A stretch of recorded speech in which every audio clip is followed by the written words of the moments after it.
tervist! Kui naised räägivad saunas, siis mehed garaažis. See siin on krüptogaraaž. Aga enne, kui lähme põhiprogrammi juurde, tuleb täita kohustuslik osa. Tähelepanu! Tegemist ei ole finantsinvesteeringu või infoga. Mul puudub igasugune haridus ja ka kogemus.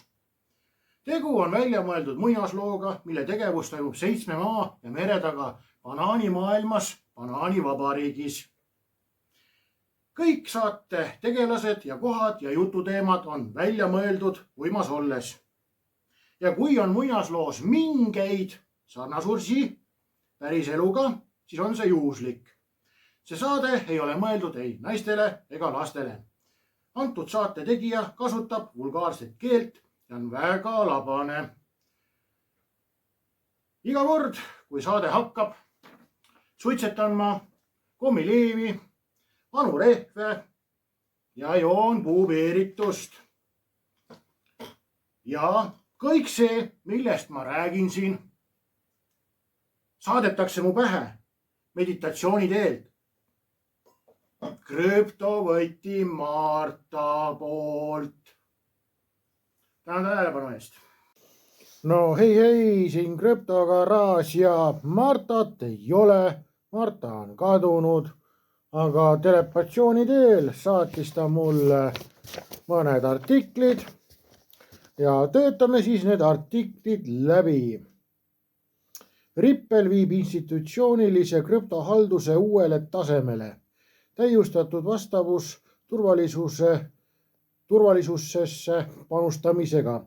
Rippel kiirendab institutsioonide valmisolekut digivarade hoiustamiseks. Pakkudes tugevamat turvalisust, vastavust, Rippel muudab institutsioonilist digivara haldust, pakkudes pankadele ja hoiustajatele paremat turvalisust, vastavust ja tõhusust. Strateegilised partnerlused Securosiga, Figmentiga, koos intrigeerimisega, Chain Analyze'iga ja Palissade'i omandamisega kinnitavad Rippli hoiuteenust kui esmajärgulist institutsioonidele sobivat lahendust. Vot nii. Rippel Custody ehk siis hoiuteenus koostööd Securosiga, jube firma nimi ei suuda hääldada, pakub nüüd reguleeritud ettevõtetele lihtsustatud turvalist mastaapset hoiustuslahendust. Kasutades siis Securosisi kübersalve ja pilve HSM-i saavad institutsioonid hallata krüptograafilisi võtmeid maksimaalse kontrolliga. Kohapealselt või pilves, vähendades keerukust, kulusid ja juurutamise viivitusi. Vot. Et Rippel pakub uusi lahendusi uute partneritega ja arendus ja arengud käivad. Ehk siis ennem ei tule siin krüpto hinnale tõusu, kui suured isad on valmis saanud oma positsioonidega. Aga täna siin Telegram klubis üks vend mõtles, et on kuradi koerapoosis ja hakkas oma homoerootikat levitama.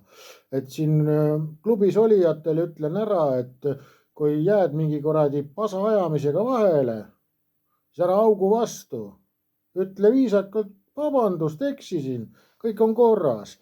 Mitte, et hakkad siin kuradi ennast õigustama ja ütlema siis, kuidas tõe või siis sinu valede avaldaja, ütled siis oma valede avaldajale, et kuule, et sa oled emotsionaalne, kuule, miks sa mu paska ei söö?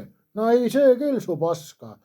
Et siin tegin isegi klubis ühe vea mõned nädalad tagasi, mäletan väga hästi, ütlesin ilusti viisakalt, vabandust, eksisin.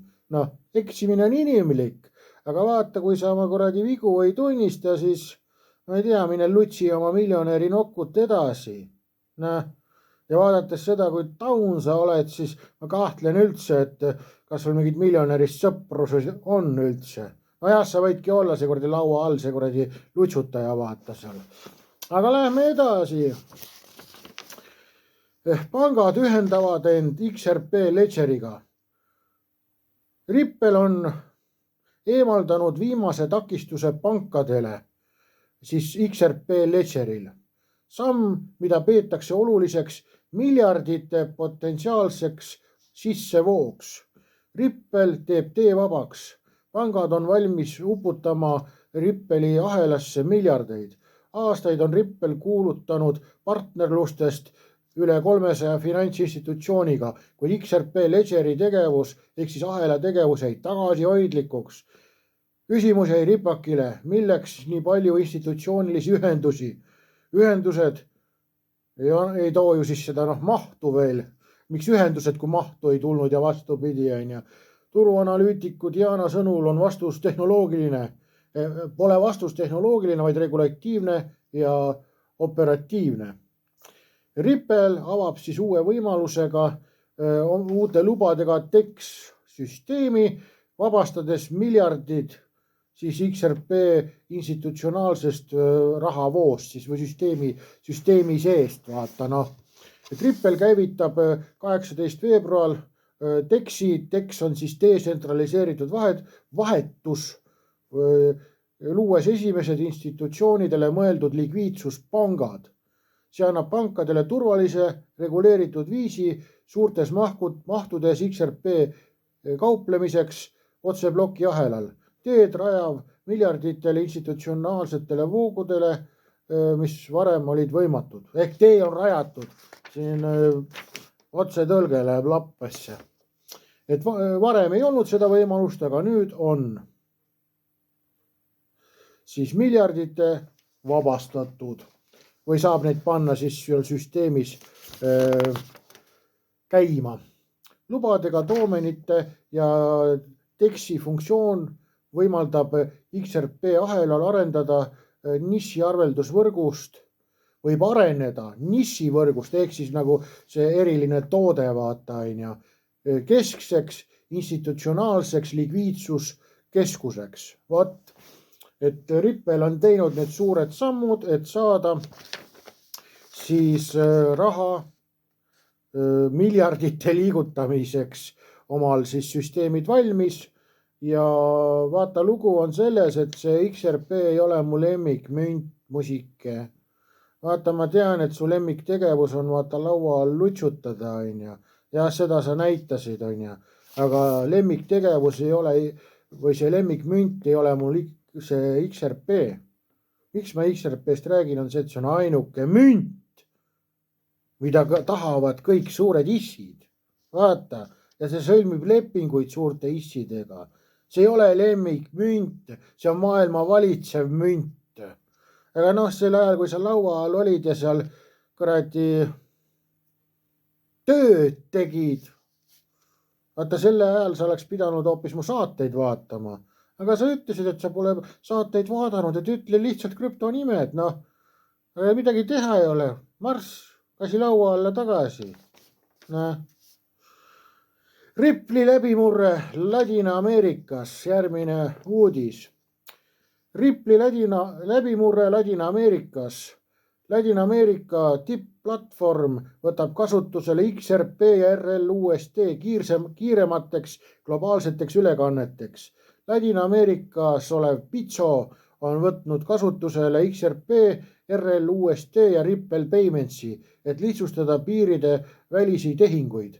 Bitso kasutab Ripple'it, XRP-d ja RLUSD-d, tähendab Ripple netti kasutab XRP-d ja RLUSD-d, et kiirendada piiride väliseid makseid Ladina-Ameerikas. Bitso laiendab oma globaalset jalgealust, kiirendades piiriväliseid makseid.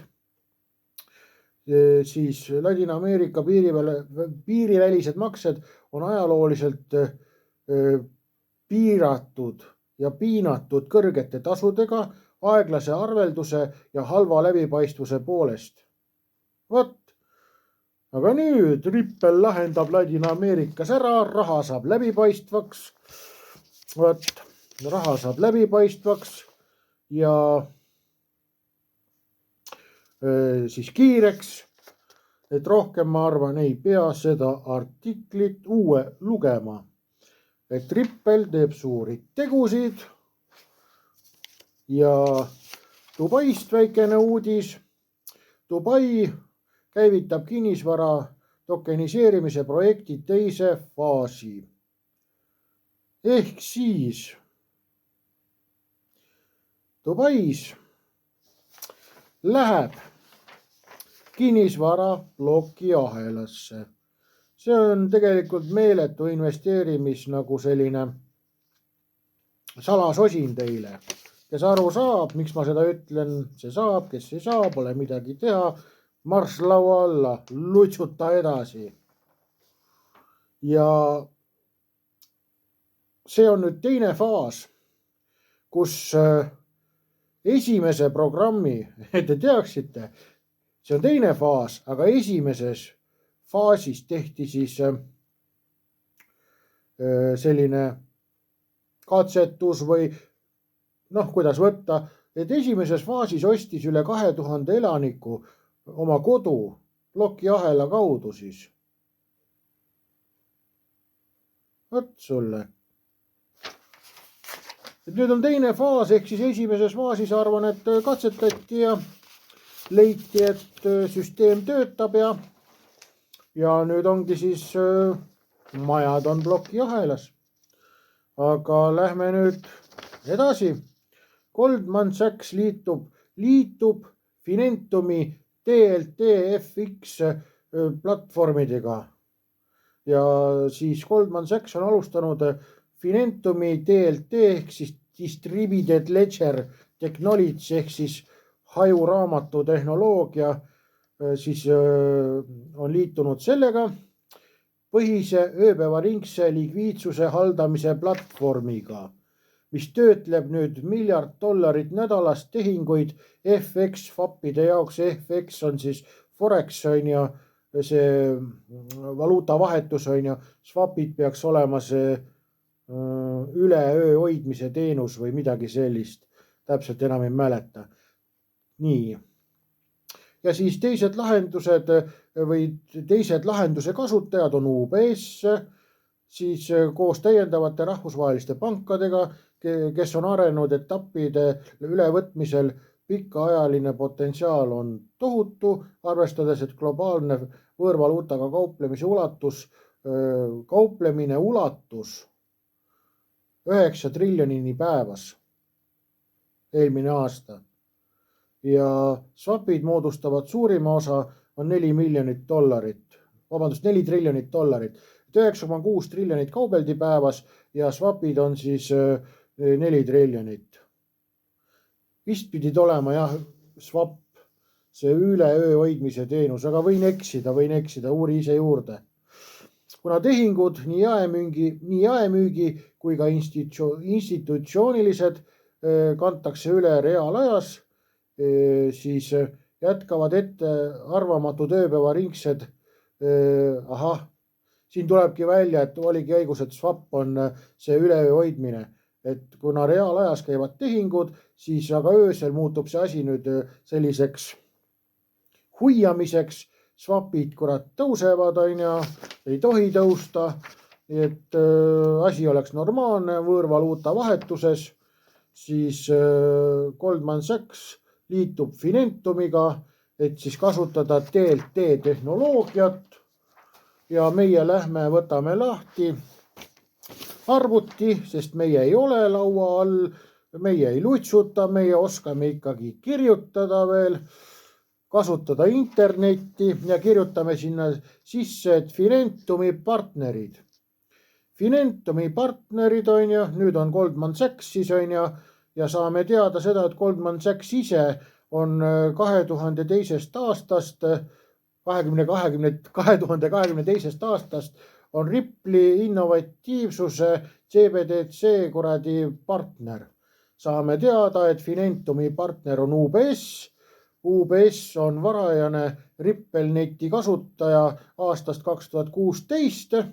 Saame teada, et Citibank on Finentumi partner, siis saame teada seda, et Citibank on avalikult testinud erinevaid Ripple'i tehnoloogiaid, ei ütle midagi laua all olevale poisile. siis saame teada, et Finentumi partner on veel Barclays. Barclays on siis varajane Ripple'i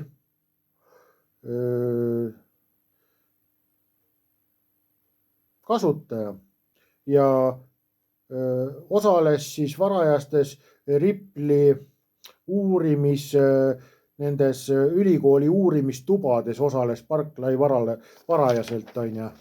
Et väga põnev, saame veel teada, et Finentumi partner on BN Mellon ehk Bank of New York Mellon, USA vanim pank, üle 50 triljoni haldab.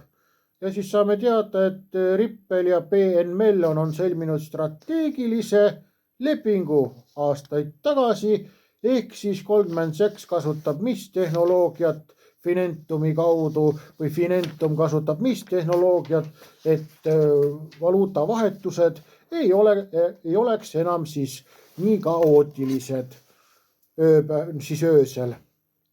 Vot sulle nalja, mis me saame teada, kui me ei ole laua all ja ei lutsuta.